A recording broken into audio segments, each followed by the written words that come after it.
Everyone, and welcome back to another edition of Southern Discomfort. We are back after a little bit of a break, and I have got Bethany here with me by my side on the show tonight to keep me in line.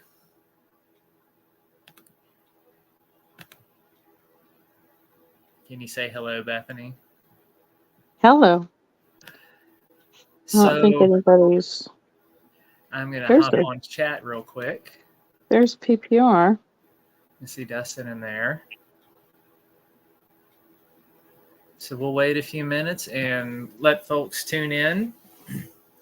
And then we will give a update and what we've got on tonight and where we are going to be going for the future shows, and update on Sunday's show. So we'll take care of all of that once everybody hops on in chat and hops on the live stream.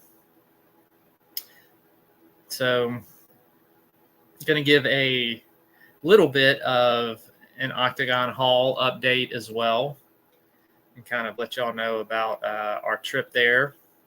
We were there this past weekend leading the novice hunts. So we're going to do a little update on that. And we are continuing our series on psychic phenomenon, and we'll have a special guest on next week, which I will update you and let you know about that as well. And I'm really excited about who I've got coming on next week. I got a good buddy of mine who's gonna share a story with y'all. So I think you're gonna be really touched by what he has to say. Let's see, we got Jason. Hey man, thanks for hopping in the chat and being here tonight. Welcome to the show. Welcome to Southern Discomfort. So while we're waiting, my VHS movie of the week, I told you I'd be doing one of these every up until Halloween, promoting some B movies that I have on VHS that I really enjoy. And this is one called The Dead Pit. And for those of you horror fans who grew up in the late 80s and 90s, you will recognize this cover. When this was first released in the video stores, the little eyes used to light up on it, and they had a little button you could push. It's very difficult to find the cover with the eyes that lights up, much less one that works. So this was the only one that I was able to find and get a hold of. But this one is about the brilliant Dr. Ramsey at the State Institute of the Mentally Ill used his patients for a series of fiendish experiments. He was murdered by his colleagues, and his body, along with the remains of his experiments, was sealed shut in the rolling bowels of the asylum. 20 years later, an innocent young woman, Jane Doe, arrives at the Institute for treatment. Unknowingly, she reawakens the spirit of Ramsey and his army from the dead pit. So this is a fun movie. You can tell they really put a lot of thought into the names for this, let me tell you. But this is just classic B-movie fun. So this is what I got playing behind me tonight. You can find this, I'm pretty sure, still streaming on Amazon. I'm not sure if it's on Tubi or not. But that is Zeke's horror movie recommendation for the week. If you're looking for something to watch for the Halloween season and you haven't seen that, check out The Dead Pit. It's a lot of fun. Also wanted to let everybody know that this past Saturday, I had a new issue of Southern Discomfort released. For those of you who are new to the show, not only do I have this streaming show on Tuesday night called Southern Discomfort, but I also write a monthly horror series for Godless. And on the 7th of every month, I put out a new story, and I kind of run the gamut of horror and dark fiction. So every story is going to be different. For this month, I've got a little Halloween tale called Sam Hain's Diner. And this one is an extreme horror tale. And what I mean by extreme horror is that it is just that. It is extremely brutal and violent and not for the faint of heart. So there's some pretty graphic and disturbing scenes. So those of you who are sensitive readers probably should stay away from this one. But those of you who like the extreme horror, you don't mind the gore, this one will be right up your alley. It is about a young couple who is heading back from a terrible, terrible corn maze during the month of October to celebrate the spooky season. And on their way back home, they notice a diner that was not there before. So they're hungry and they pull off to the side to check out Sam's Diner. And it ends up giving them a one-way ticket to their worst nightmares. So that's my Southern Discomfort for this month. Read that one at your own risk. So you can't say that you were not warned about this one. All right. Let me pull that off real quick. All right, here we go.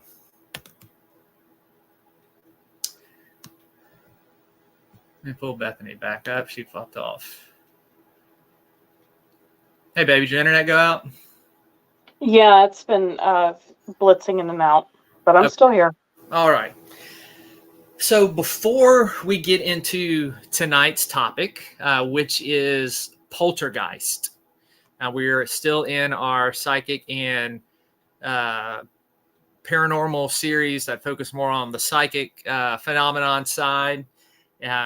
We are going to be talking about poltergeist phenomenon tonight, and we are going to look at some famous cases that a lot of you may be familiar with. One of those, we're going to talk about the Bell Witch haunting.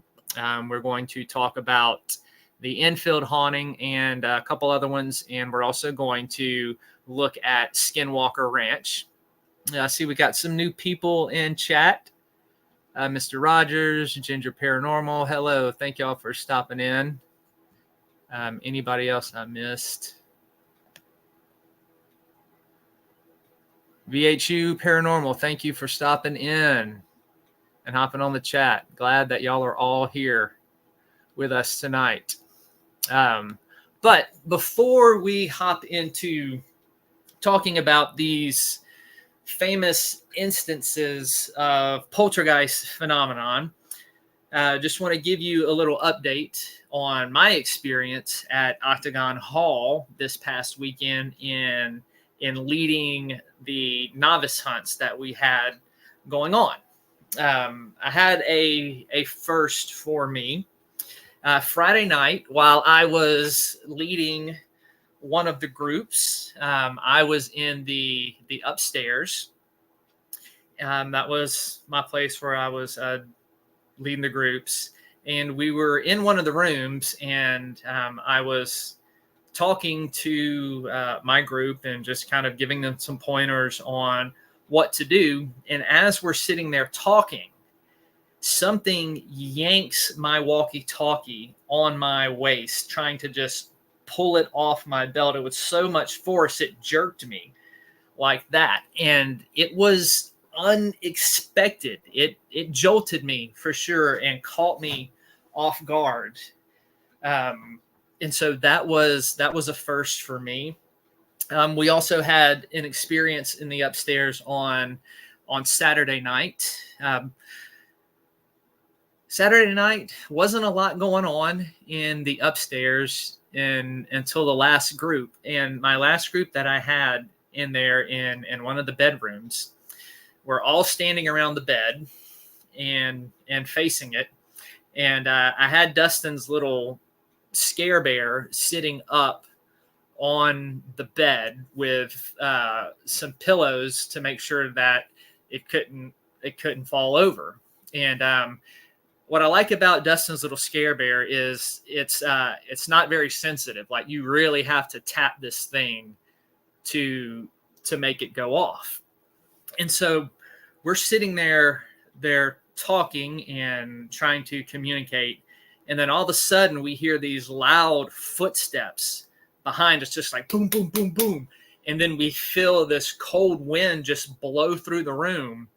And then all of a sudden the scare bear starts going off. Something had knocked it and it had rolled across the bed, almost kind of to the floor. And so we at Octagon Hall experienced in those instances what would be classified as poltergeist phenomenon. Anytime you have this type of interaction with any type of objects moving or disembodied voices and things like that, all of that could technically fall under poltergeist type of phenomenon. So it's a perfect segue into what we are going to be talking about tonight. So the first thing that I want us to take a look at when it comes to poltergeist phenomenon is we've got kind of a very broad category here in talking about these things.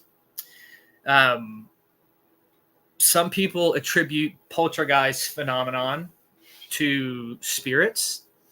Some have even attributed it to more of a strictly psychic phenomenon that can center around one person's energy that is causing these things. And still others can associate it with different type of paranormal experiences with aliens and UFOs. And we're going to kind of touch on all of that tonight. We're even going to look at a thought experiment that was done in one research study to show how group energy actually created a poltergeist experience. Hey, PW, I see that you are in here. Welcome to the show. Bethany was on here. Her internet's been acting up, so I am not sure if she will be back tonight or not. But if she is, I will definitely pull her back up here to be able to participate. So what we're going to do is we're going to first kind of talk about the Bell Witch haunting, and we'll have discussion about that one and open it up for questions. And as I'm going along in here, if there is anything that y'all want to add about this, go ahead and add it in the chat. I'm not going to give an extremely detailed telling of these experiences. So if there's something that you think is important that I may have glossed over, be sure to throw that in there. But I'm going to give enough information so that we can kind of understand what was going on with these events. So the Bell Witch haunting is one of the most famous poltergeist cases of all time. This particular event occurred in the rural community of Robertson County, Tennessee, sometime between 1817 and 1821. And what I like about that date is that is the same time period that my book series, The Dreadful Death, takes place. It takes place between the years of 1817 and 1824, except it takes place in the town of Chapel Hill. So just about a state or so over.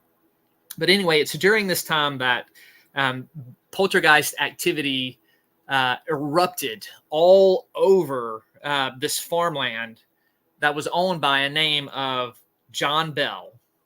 And the modern vicinity of it would be more Adams, Tennessee. So this is kind of getting close to the Kentucky border.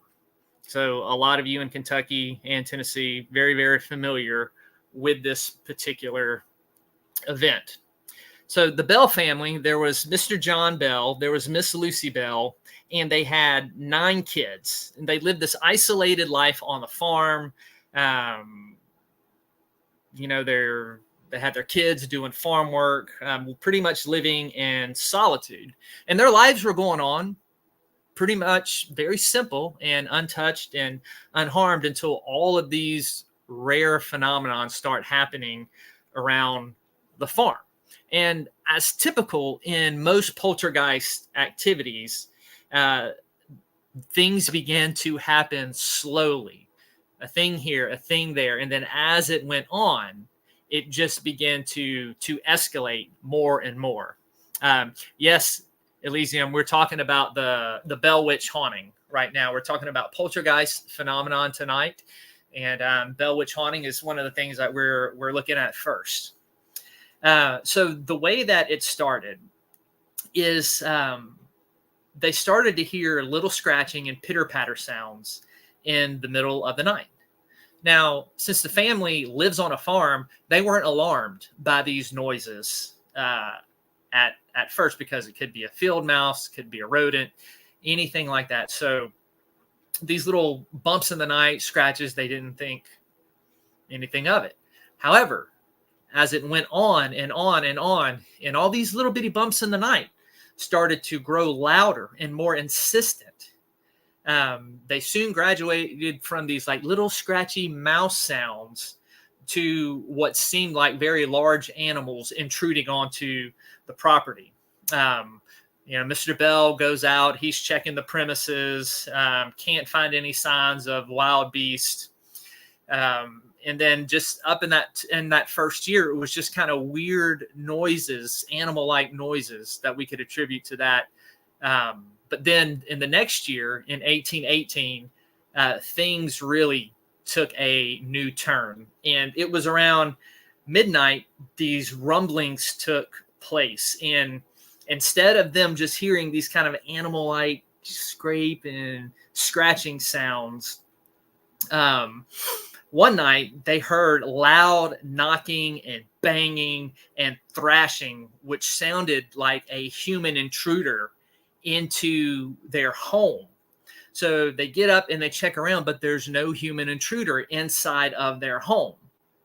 Then this continues to go on, and I want you to think how freaky this would be. All right, not only are they hearing these rumblings that sounds like a human intruder, but like behind their ears and around, they start hearing this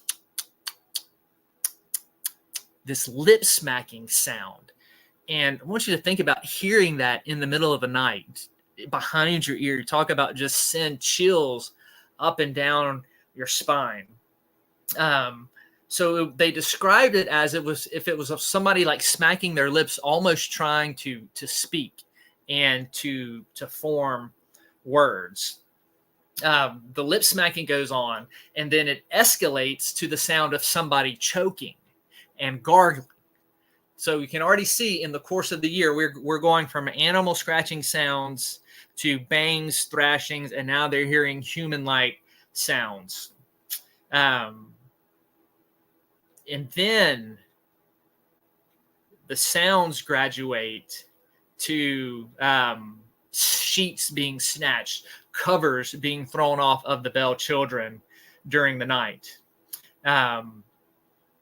And from there, it goes on to this unseen entity or this energy or whatever it is begins to actually put its hands on members of the Bell family. One thing that I read about this is one of the Bell boys, Richard, he woke up to feel something yanking on his hair. And upon realizing that it wasn't one of his siblings tormenting him, but it was described as some kind of unseen hand in the darkness, Richard just freaks out and he screams and he awakens the whole house. Richard's brother, Joel Bell, experienced the same kind of treatment on another night. So again, it starts off small and it begins to to increase and increase and increase. But the main focal point ended up becoming Betsy. And she was the one that all of this energy seemed to start to gravitate and go towards, with all the physical manifestations being aimed at her, like stones supposedly materializing and being tossed in her direction. And this is kind of a common thing with poltergeists, the moving objects, things being tossed around the room.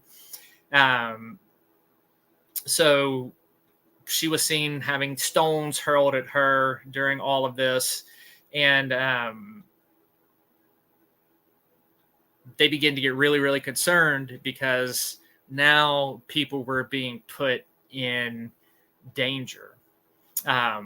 There were the sounds of slaps, and the brothers saw their sister getting slapped by some type of unknown force, and then a reddened imprint on her cheek. And this began to really, really concern the father. And all of these things start to happen. Word begins to spread during the town, and it just begins to kind of put everything up in chaos.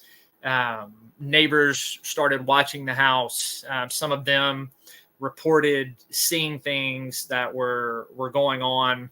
And so this begins to almost become a community event, and the hysteria grows and grows and grows, to where it is starting to affect all the neighbors, all the outsiders, and the whole town.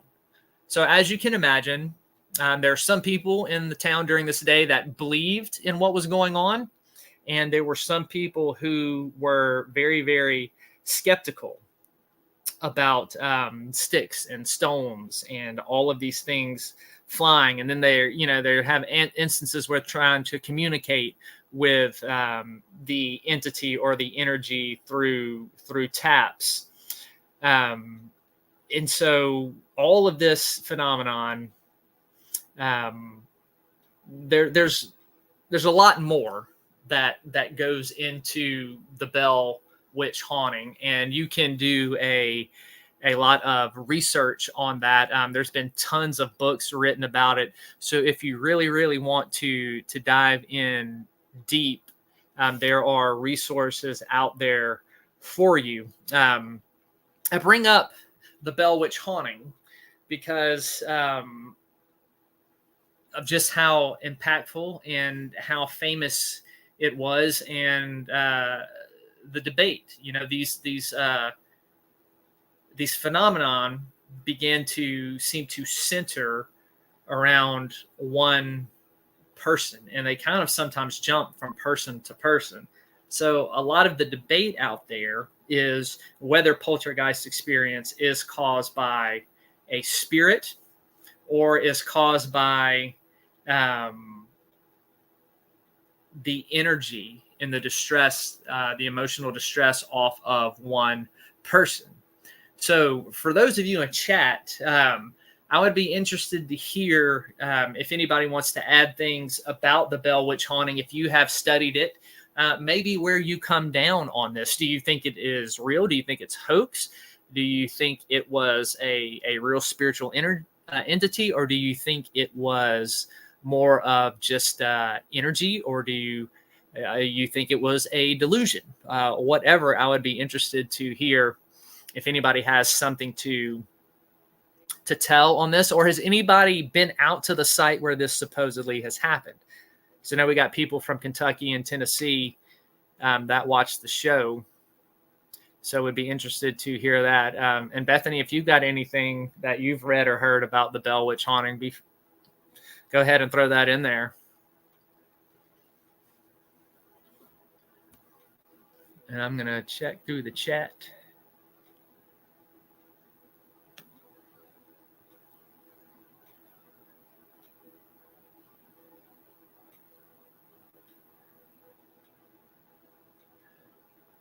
I see Dustin talking about Art the Clown.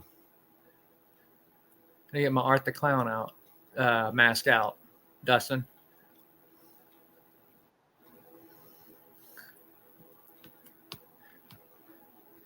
Bethany's back.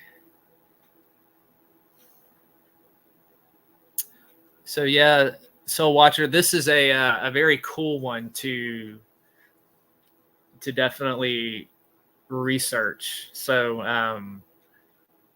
if y'all haven't looked at the Bell Witch haunting, there's been some movies made on it. Some of the movies I've seen are not very good and have not been done well. So I couldn't recommend any of those.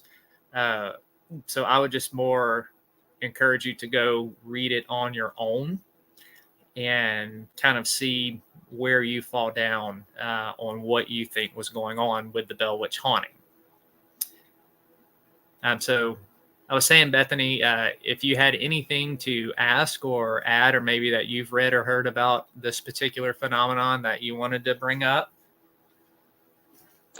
No, I mean, I don't know if you mentioned it because my internet's been cutting out. So I even missed pretty much half of your show up until when you started talking about the Bell Witch. But the Blair Witch project, they based it on the legend of the Bell Witch. But other than that, yeah, I was just saying there's been a couple movies that I've seen out there that haven't been very good.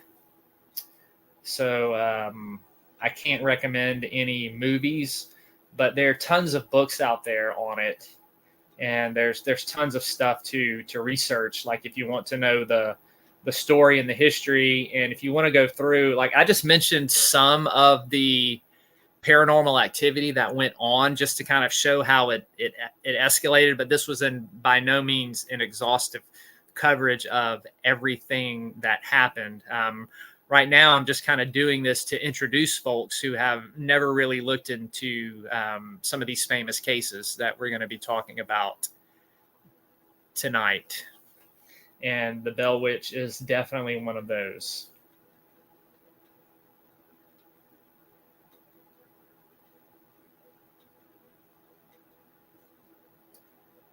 So, hey, Kenneth. Welcome to the show, man. Glad to have you. We were talking about poltergeist phenomenon tonight, and we just got finished talking about the Bell Witch haunting. Does anybody have anything else they want to ask or talk about Bell Witch? And we will, if not, we will go ahead and move to the famous Enfield poltergeist.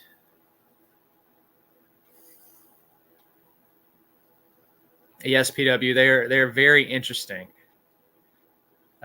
These are some of the ones. Poltergeist phenomenon definitely stumped me because I can see both sides. I can definitely see some cases where it definitely centered around a person and their energy, but also some cases where could there be something else, an actual spirit causing that.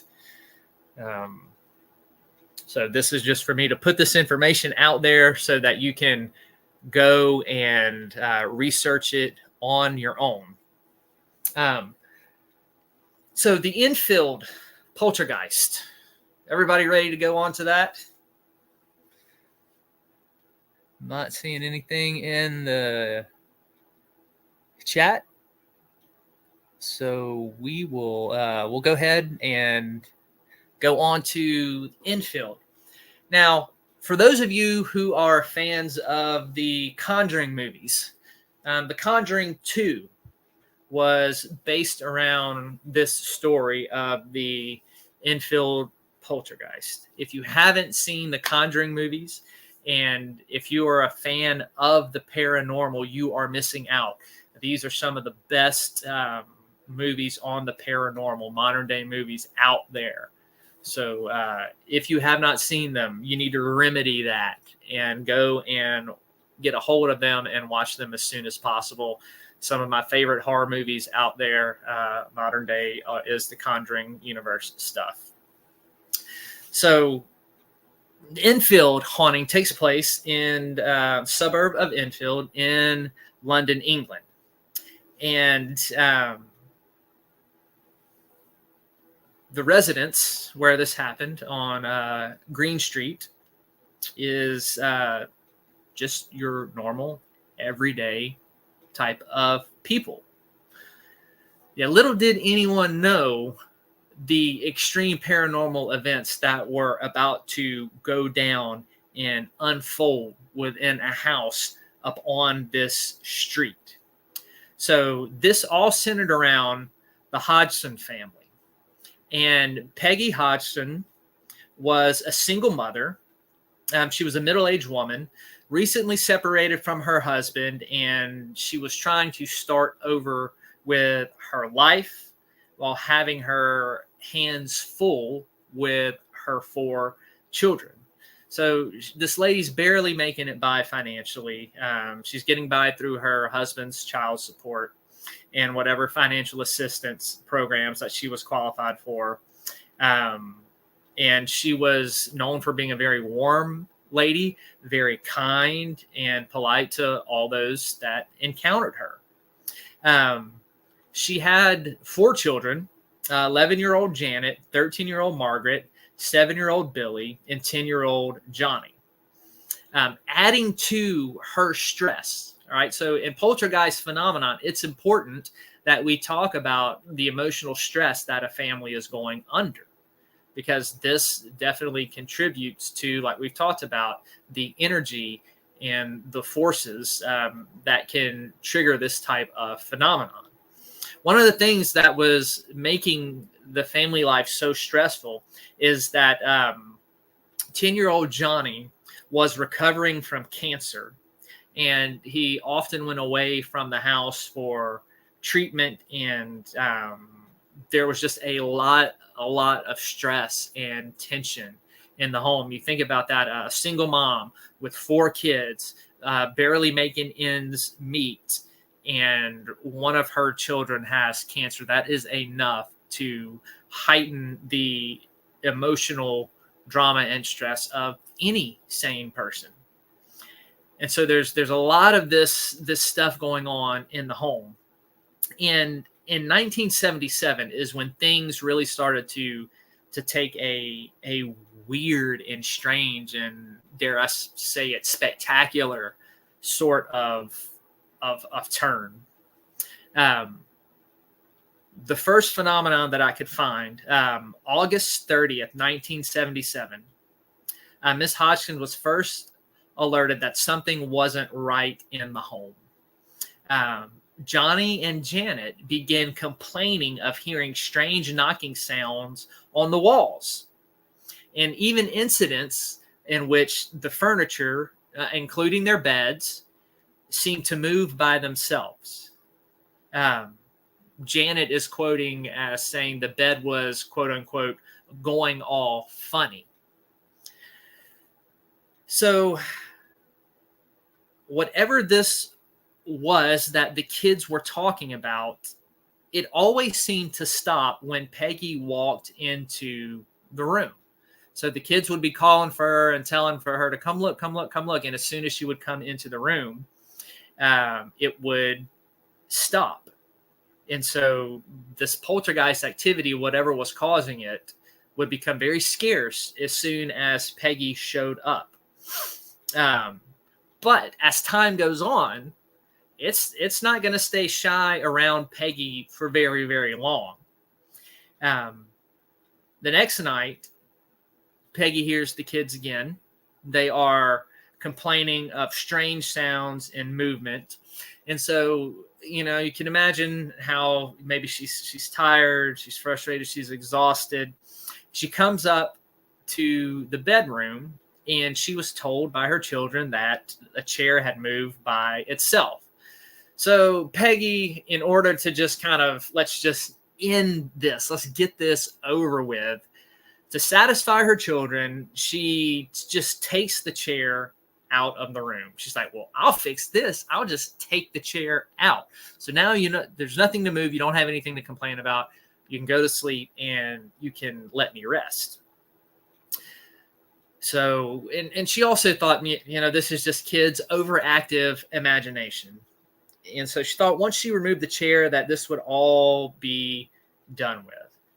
But it's just a short time later that this poltergeist activity, begins to show itself in front of Peggy.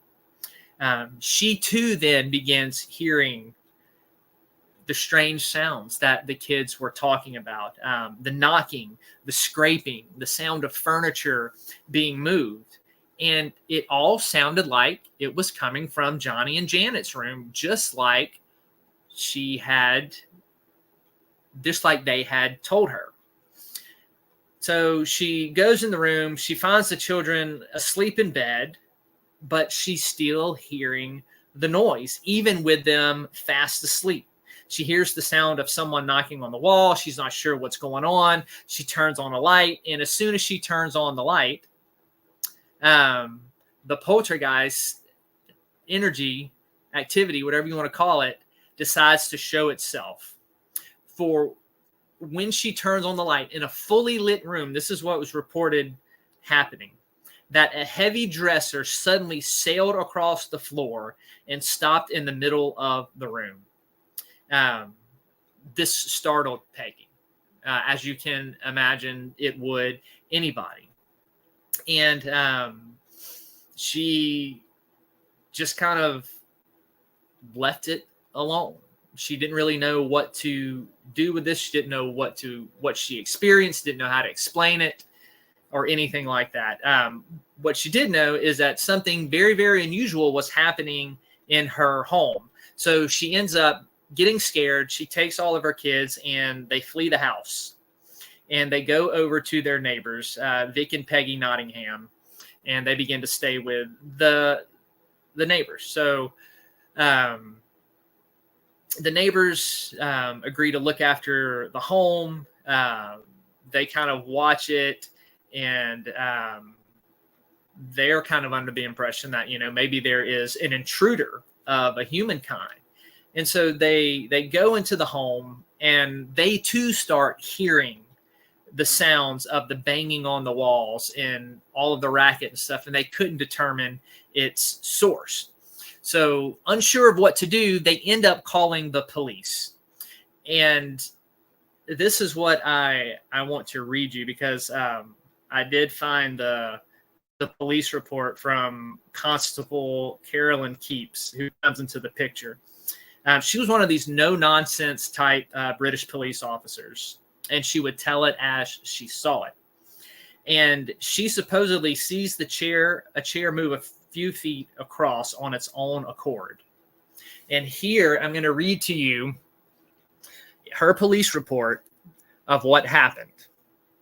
So she says, on Thursday, September 1st, 1977, at approximately 1 a.m., I was on duty in my capacity as a policewoman when I received a radio message to 284 Green Street, Enfield. I went to this address where I found a number of people standing in the living room. I was told by the occupier of this house that strange things had been happening during the last few nights and that they believed that the house was haunted. Other PC entered the living room of the house, and the occupier switched off the lights. Almost immediately, I heard the sound of knocking on the wall that backs onto the next door neighbor's house. There were 4 distinct taps on the wall and then silence. About 2 minutes later, I heard more tapping, but this time it was coming from a different wall. And again, it was a distinctive peal of 4 taps. The lights in the living room were switched off again, and within a few minutes, the eldest son pointed to a chair that was standing next to the sofa. I looked at the chair and noticed that it was wobbling slightly from side to side. I then saw the chair slide across the floor towards the kitchen wall. It moved approximately 3 to 4 feet and then came to rest. At no time did it appear to leave the floor. I checked the chair, but could find nothing to explain how it had moved. The lights were switched back on. Nothing else happened that night, although we have later reports of disturbances at this address. So this was her testimony from being on the scene. Now, if you go and if you look up pictures of the Enfield haunting, what you can find online are some very debatable photographs of that were taken in the 1970s of people supposedly being tossed around by this poltergeist. People are debating. Some say, it's just them jumping up in the air. Others are like, well, if you look at this, you look at the angle, there's no way that they could be jumping up in the air. So what ends up happening is they end up getting some paranormal investigators involved, and that's how the pictures were taken and came to be. So, and again, with all of these poltergeist activities, they all kind of eventually die down and quit. But if you go online and you search, you can find these photos. So that's what I would encourage you to do, is to go research the Enfield haunting and look at these photos that they have online and see if you can find them and see what you think. Now, the other interesting thing about Enfield, and I have personally experienced this in my own paranormal investigation, and this also comes up in when we look at Skinwalker Ranch here in just a little bit. They tried to film things. They tried to take pictures of things. They were witnessing it as it happened. But as they filmed it and took pictures, it did not show up in the film, and it did not show up in the photograph.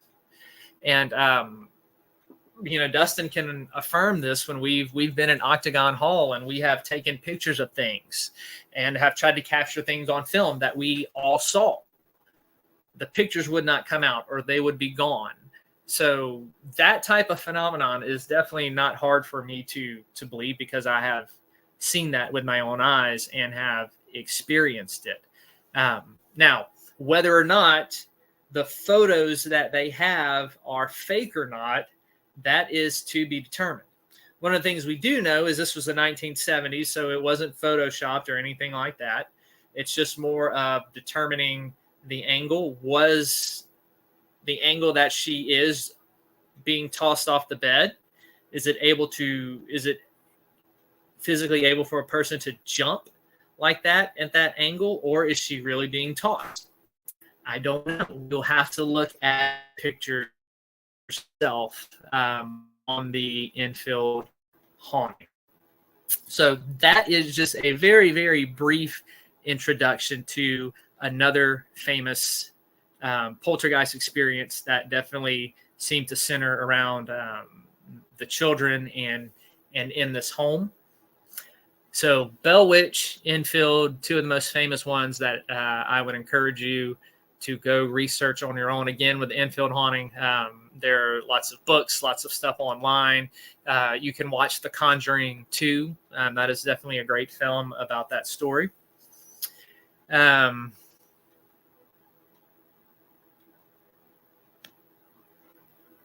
If anybody has anything they want to add about Enfield in the chat, by all means, go ahead. Bethany, do you have anything? Negative. Negative.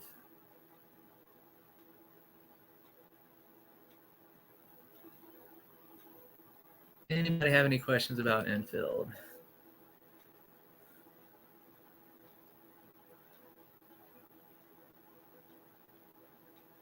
Yeah. Soul Watcher, you saw the photos.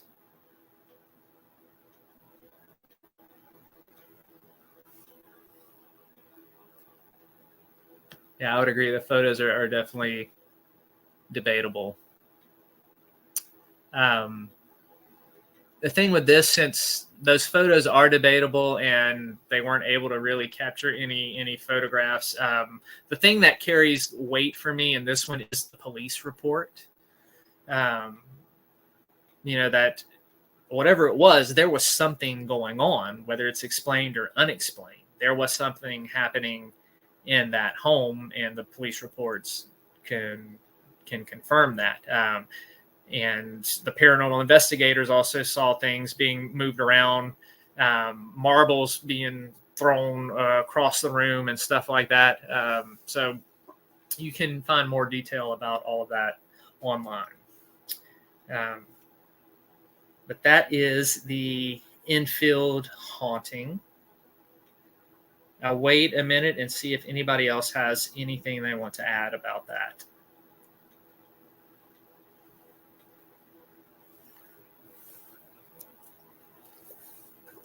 And I'm going to look in this book. I've told many of y'all about this book right here, The Sacred and the Psychic, Parapsychology and Christian Theology.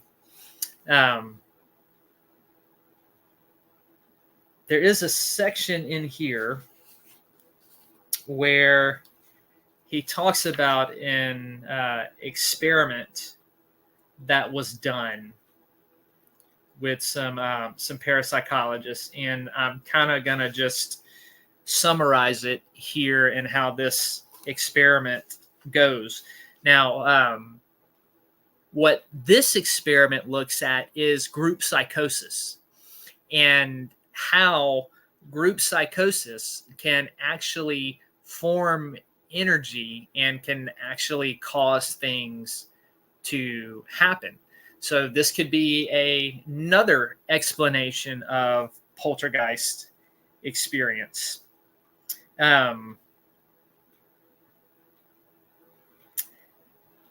He talks about an experimental manifestation of poltergeist phenomenon was conducted by A.R.G. Owens in Toronto. What he did is he gets a group of 8 people, and they meet regularly. And in their minds, they invented a fictitious character named Philip who lived in a castle hundreds of years ago. They fabricated the entire story. So they made up Philip, and they're doing this in order to try and make Philip become real and manifest himself. Nothing happened until the group began to relax and tell jokes in a humorous atmosphere. Then they heard certain raps, and they directed their questions to the rappings. They asked for details of Philip's life. Answers came back which verified everything that was in their own minds. So that's what's crazy, is they're kind of making this up as they go and making up Philip, and the knocks that they're hearing is confirming the answers that they already have in their own minds. A chair begins to move in the room, and even acted almost as if it were a small dog moving towards the door to meet a newcomer. The results of this type of investigation are awesome in reminding us of the power of the unconscious. Here we are involved with a group of people, each of whom alone might not be highly psychic. Yet when they gathered together, they were able to cause the audible manifestation and movements of a poltergeist, even though no apparition ever appeared. And so what this case does is it kind of gives us another thing to throw into what is a poltergeist and what causes them. This shows that it's not just hostility or an intense emotional state that can cause this, that there was something going on with this group in their unconsciousness that was able to create this energy. So this was just something that I had come across when researching this and going over everything again this week, and looking through that book, that experiment with Philip, which was another thing that I wanted to throw out there at you. I don't know if there's ever been any more experiments done like that. So if any of you have ever heard of it, please let us know in chat if you know of any other experiments like that. Bethany, have you ever heard of any other experiment like that deals with group manifestations and psychosis and unconscious and subconscious? No.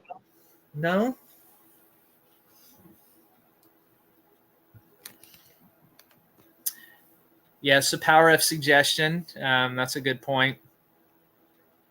Soul Watcher.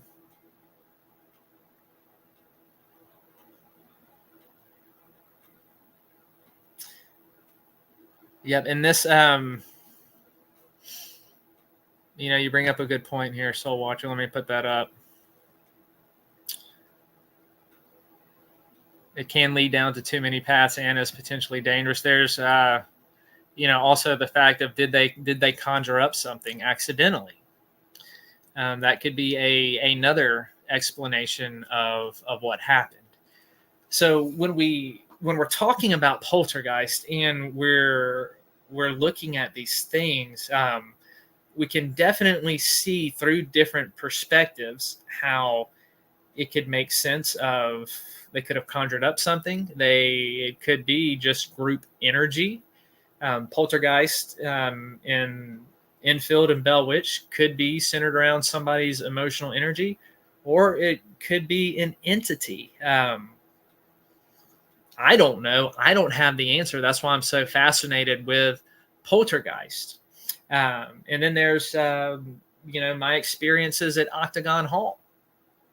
All right. Was that group energy? Was that all of us so wanting something to happen because nothing was happening that our energy caused that? Or was it a spirit that did that? Depending on a person's beliefs and their presuppositions, they're going to answer that question differently. Some people will say, yes, it was a spirit.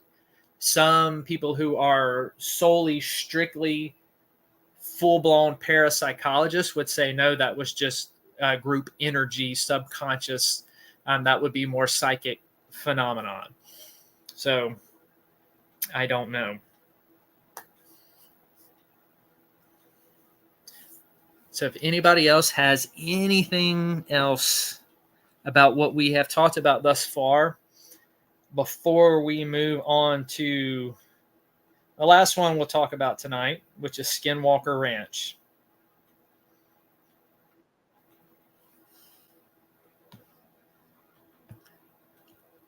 Which this one is crazy.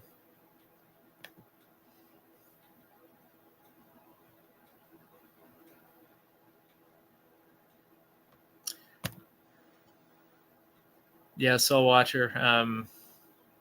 People can conjure up stuff or manifest something into existence, or energy is taking and set identity. Scary stuff. Yeah, it is, and it's hard to know what is really going on in these particular instances, which again makes this such a very interesting study.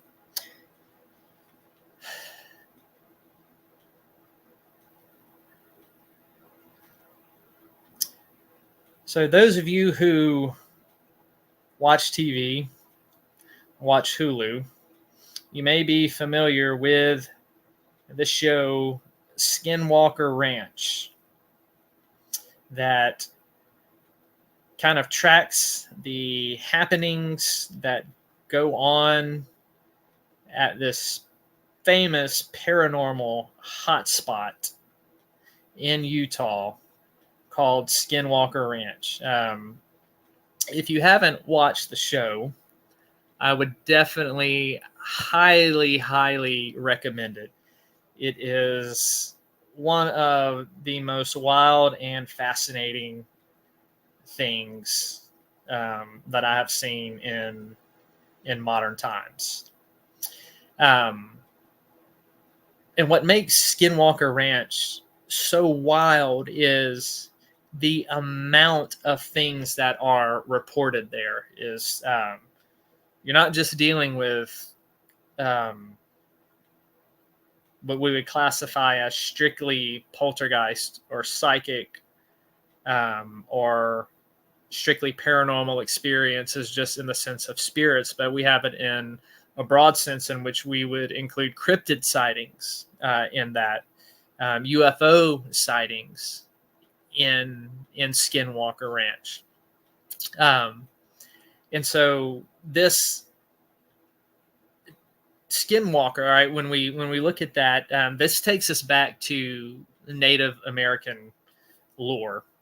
And a skinwalker is basically a supernatural shapeshifter And it's a human who initiates this skinwalker process. So just imagine a shaman walking around with a wolf skin on their back, preparing to actually transform into the beast.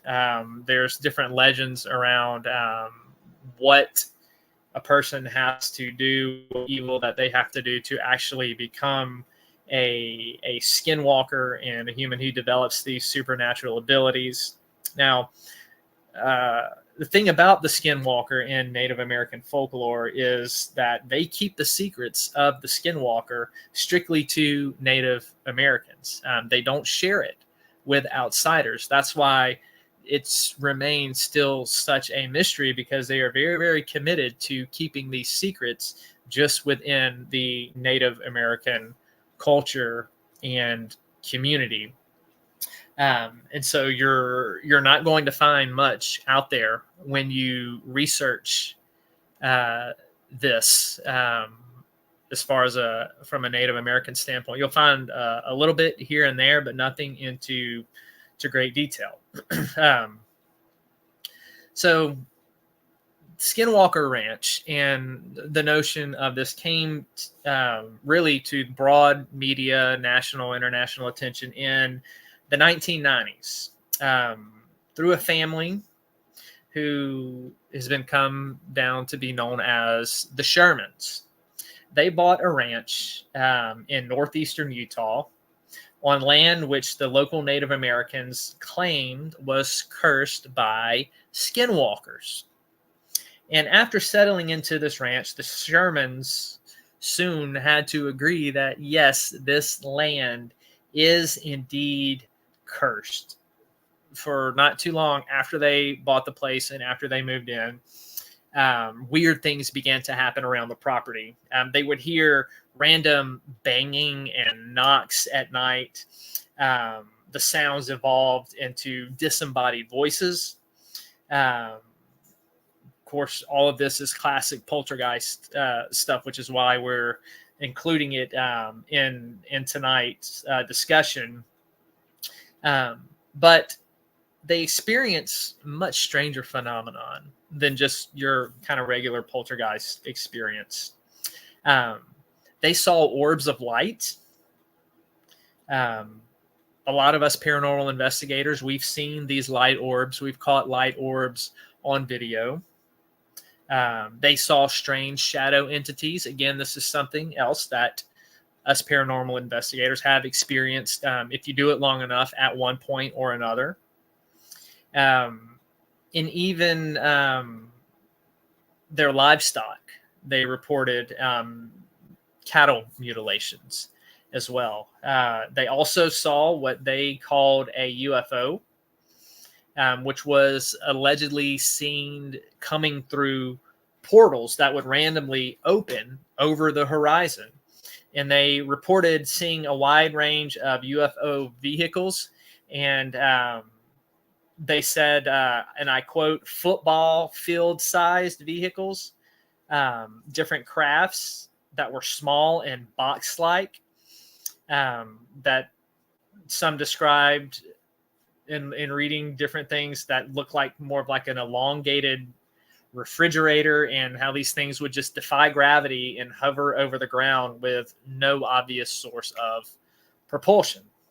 So, again, poltergeist experience, paranormal stuff, and some classic UFO type of experiences there at Skinwalker Ranch. But what did it for them was, and why the Shermans moved, is one day, I don't remember if it was a day or it had to be night, they saw these floating orbs. And the dogs out, they see these floating balls of light, and they begin to chase after them. And so, the Shermans are trying to call the dogs. They go off to try to find the dogs, and they hear all of this yelping, and they reported that they hear this yelping and this sizzling sound. And when they finally find their dogs, they're nothing but a greasy pile of liquid goo. Something had pretty much incinerated them. Can't prove this. All right, nobody can prove this. This was just their reports. It is possible that the dogs just maybe ran off, but the Shermans were very, very insistent that smoky piles of liquid grease, is how they explain it, were the only things that remained of their dogs. So they ended up deciding to sell the place in 1998. It was bought by a billionaire and paranormal guru and researcher by the name of Robert Bigelow. Bigelow had heard of all of the tales surrounding Skinwalker Ranch, and rather than running from it, all right, this is something me and Dustin would do. All right, rather than running from it, the guy buys this thing and he's like, I'm going straight into this to see what this is all about. And so he buys it, he gets in, he sets up this 24-hour research station with scientists on every corner. And more importantly, he's got cameras running 24 hours a day, 7 days a week. So they had to have captured something, right? Wrong. There's no video evidence of anything going on at Skinwalker Ranch. So if you hear that, you're like, I knew it was just a hoax. However, this is where the strange phenomenon comes in. You would think, okay, nothing's caught on film, so it's a hoax. Let's all leave. Let's pack up. This place is BS. Let's go. That's not what happened. Even though they had no video footage of anything, every person, every scientist that was involved in this study with Bigelow, who worked at the ranch, all came away with their belief intact about the paranormal. Why? Because even though they did not capture anything on film, all of them saw and experienced something that defied explanation. They saw the UFOs that the Shermans talked about. They even saw these supposed interdimensional portals coming and opening and things coming out of them.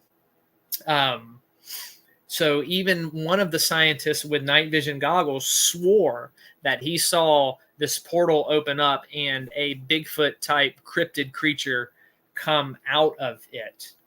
And it was just all of these crazy things that the Shermans had talked about happened.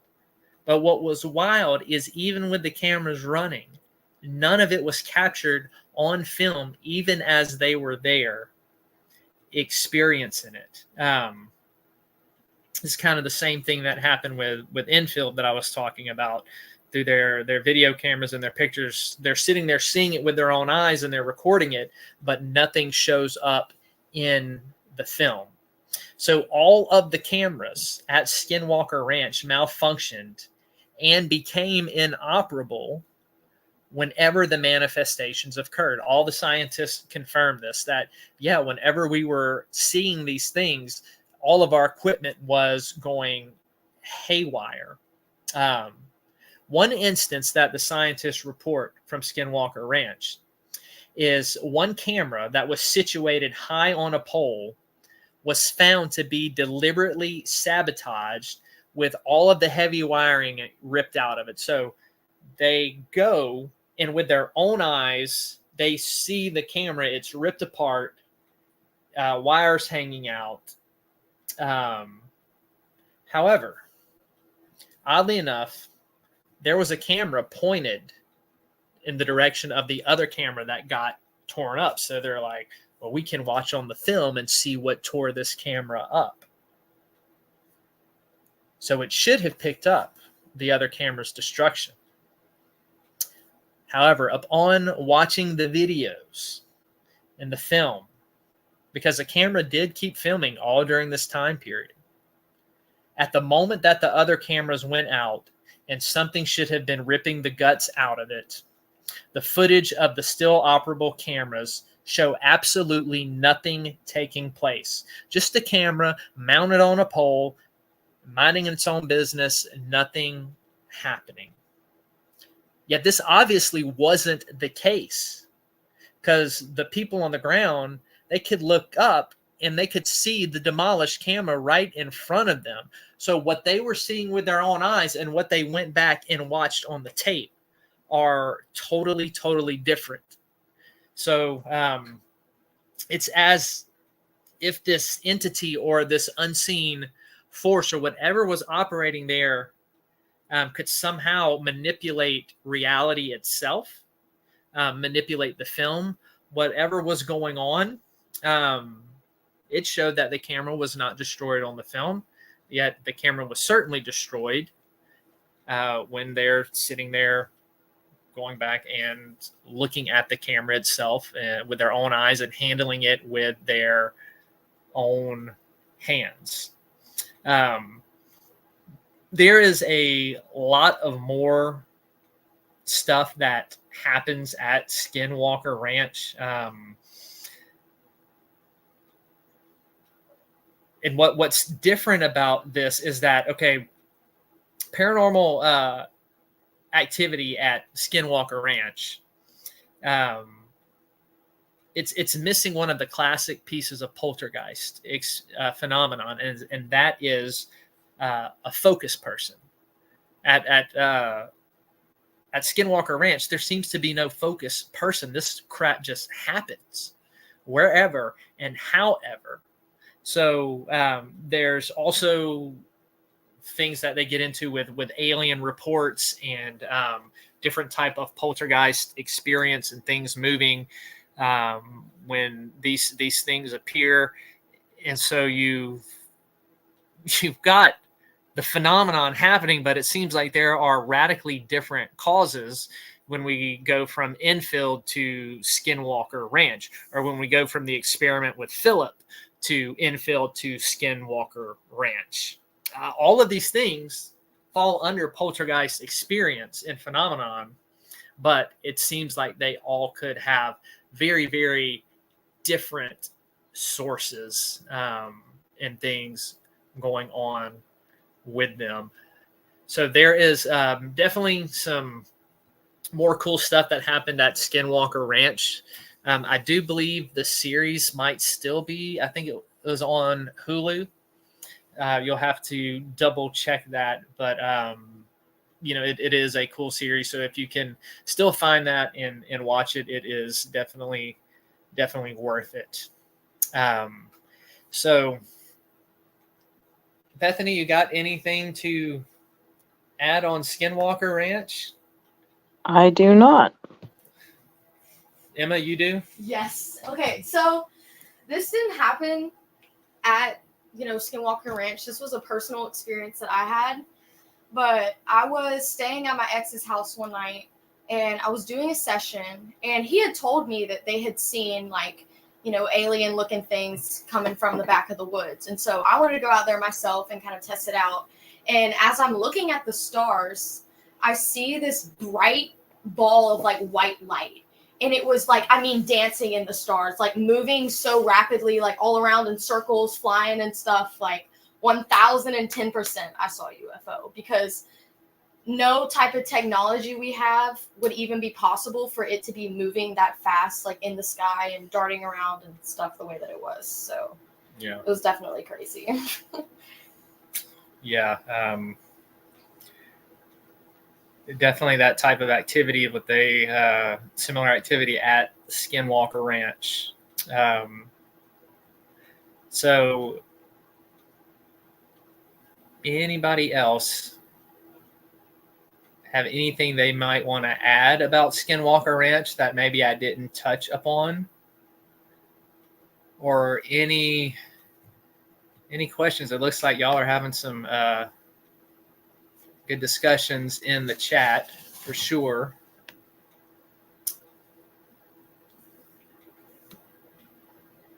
Ooh, I know on Skinwalker Ranch, the land that they have is abnormally magnetic. Yeah. They went and tested it, and it was through the roof. I saw this comment by Wandering Orphan. Zeke, one of my BFFs is almost 100% Native American. If I do so gently, would you like me to ask? Yes, or even if she's more comfortable with, maybe talking to me one-on-one. And if it makes her feel any better, I do have. I am descendant from Native American. My great-great-grandfather is a 100% full-blooded Native American. So if that may make her a little more comfortable with wanting to talk about that, I would definitely be interested, and I would not repeat at all what I hear in that conversation, for sure.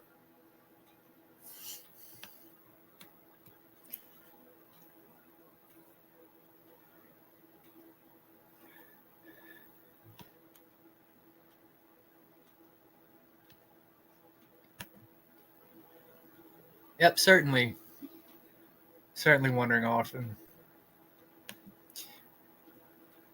Hey, see, we got Spotted Ghost. Welcome, my man. Glad to have you. So yeah, we just wrapped up our discussion on Poltergeist. So just to kind of recap for what we looked at tonight, we started off looking at the Bell Witch haunting. We moved to Enfield. We looked at the Philip experiment, and then closed up with Skinwalker Ranch. So those are definitely some of the coolest ones to go out there and research and study on your own. Yeah, Soul Watcher, it definitely does feel very different than just spiritual stuff. Yeah, the stuff out there at Skinwalker Ranch and the things that are reported are just, I don't even know what to Inhuman. What to say Yeah. About it. It is just off the charts wild, for sure. So, Blueberry, you got anything else to add about Poltergeist? No. All right. Well, you were quiet tonight, baby. My internet was cutting in and out, so a lot of, again, like, until I missed pretty much everything you said until you mentioned the Bell Witch, and even then, just some of it was cutting in and out. Okay. Well, that's all right. We'll let you pass. Yes. Wandering Orphan. I would like to be there if she is okay with discussing it, for sure.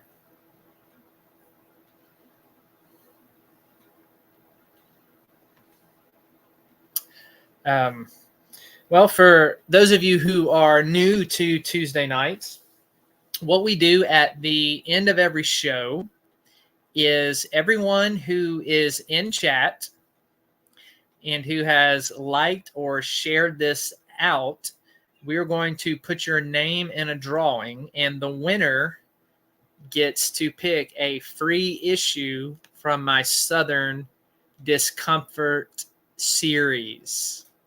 So I'm going to go and see who all we had with us the whole time in chat. And I'm going to enter your names on the wheel of death. I didn't make very many jokes tonight, Bethany. I didn't say anything about the RV or the Art the Clown mask. I feel like I've done a disservice to my listeners by being all serious tonight. What do you think? Can't win them all. Okay, so I'm going through. Y'all talked a lot tonight.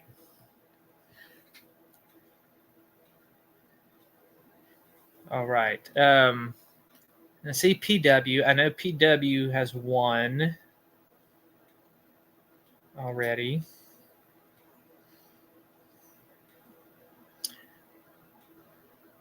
We got Soul Watcher in there.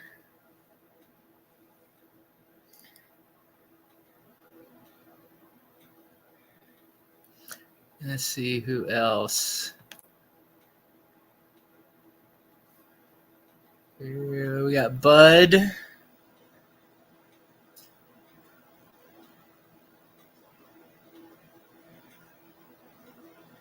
We've got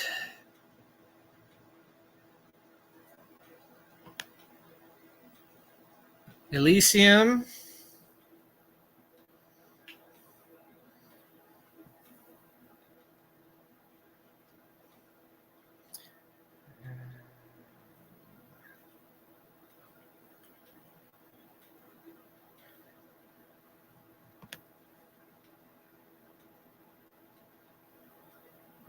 And still going through. Y'all just bear with me.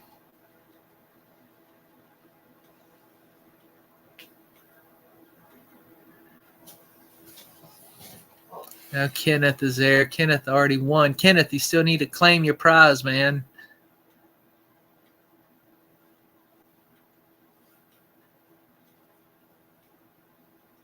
So Watcher, PW,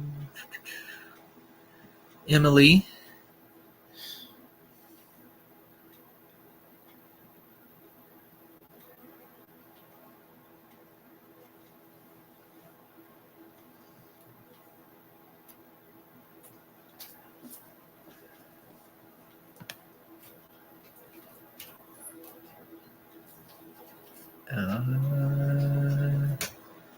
And we got Wandering Orphan.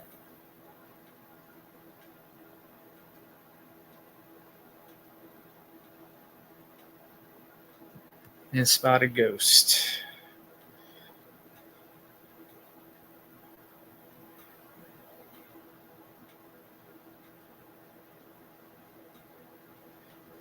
Come on, autocorrect, stop.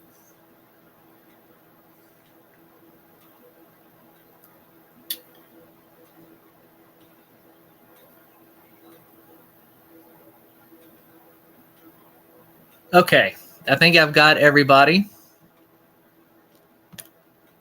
who hasn't won yet. I've got Soul Watcher, Bud, Elysium, Emily, Wandering Orphan, and Spotted Ghost.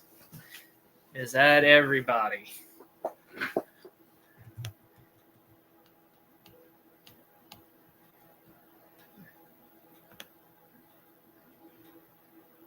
Oh, I see. All right, I did miss one. Jason.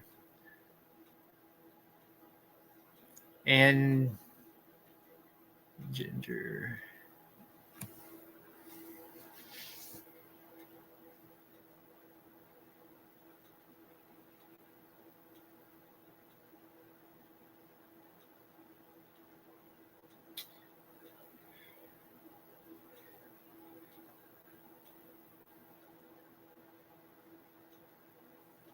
All right.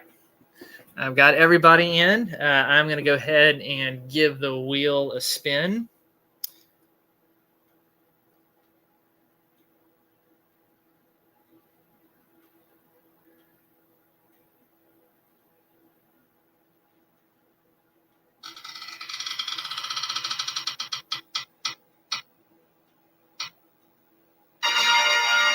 Jason. All right, Jason Ghost Hunter, you are this week's winner. So if you go and look on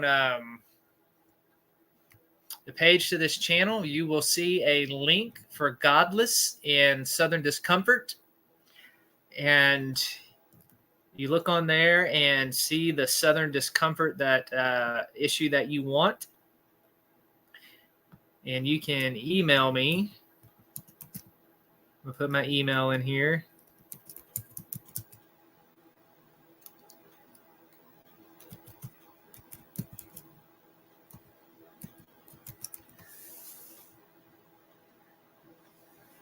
It's EzekielKincaid@gmail.com. So just let me know which Southern Discomfort that you want, and I will email it to you. And your name has also been entered into the other giveaway that we are doing at the end of this series, in which I will take all the winners and do another drawing. And the winner of that gets a free ebook or free ebook copies of all of my writings, everything that I have written to date. I'm going to add your name to the list. And Kenneth, if you can hear me too, you won. Email me. You had won 1 week. So shoot me an email. Let me know which one that you want, and I will get those to you. Okay, Wandering Orphan, I will check that as soon as we wrap up here tonight.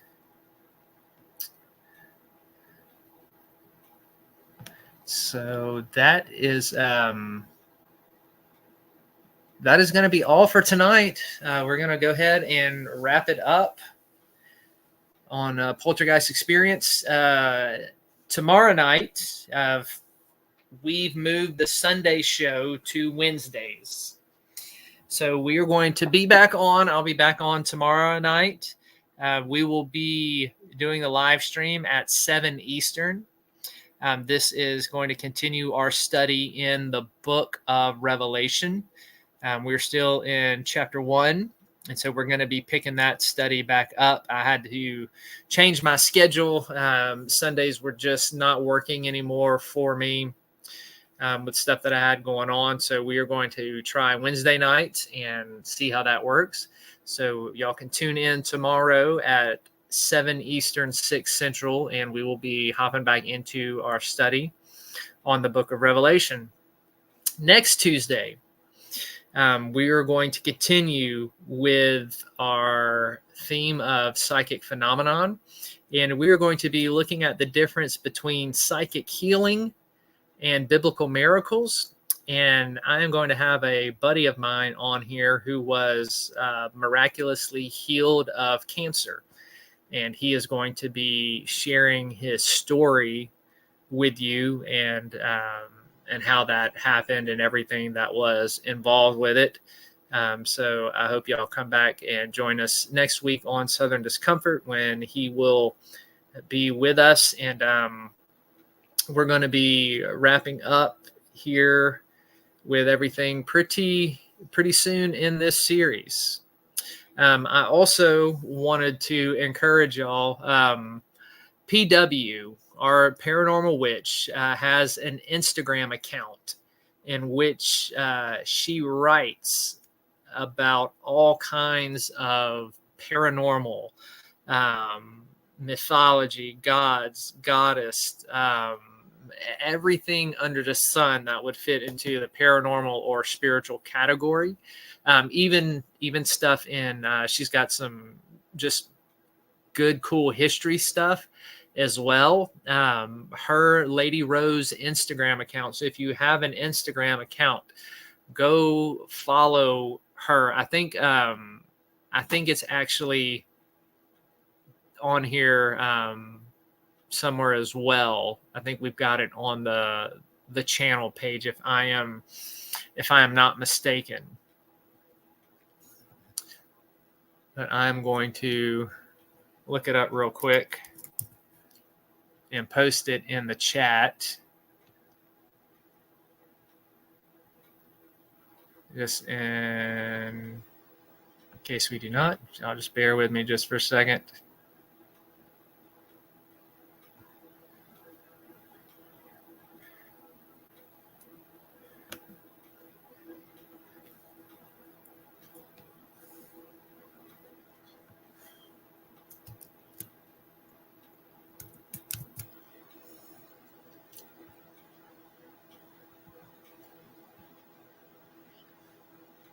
All right, here we go. That is PW's Instagram account where she writes about a bunch of cool stuff. So go ahead and check that out. If you're on Instagram, give her a follow so you can keep up with all the new stuff that she is posting. Oh, you're welcome, PW. So that is going to be all for tonight. Bethany, do you have anything else you want to add or say before we play Dustin's inspirational video? Good night, everybody. Buenos noches. All right. Let me get this up.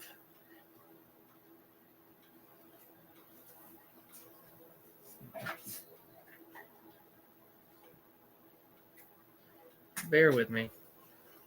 We got so much stuff on here. I got to scroll through it. All right. So we will be back tomorrow at 7 Eastern, 6 Central with our study continuing in the book of Revelation. So if you're around, come by and check it out. Those of you who keep up with that one, you know, Emma sings. So she's going to be doing some songs for us as well. So we hope to see you back here tomorrow night, and stay tuned and stay on to watch this video that Dustin has put together for you. Is this what giving up feels like? I don't know, I don't know. Tell me, have I lost my mind? Nowhere to go, so far from home. Is this what giving up feels like? I don't know, I don't know. Tell me, have I lost my mind? So I break these walls and hold my head up high, and I stand my ground until the day I die. As the rain falls down, there's no more tears to cry, tears to cry. So I break these walls and hold my head up high. No, I'm not giving in. No, I'm not giving.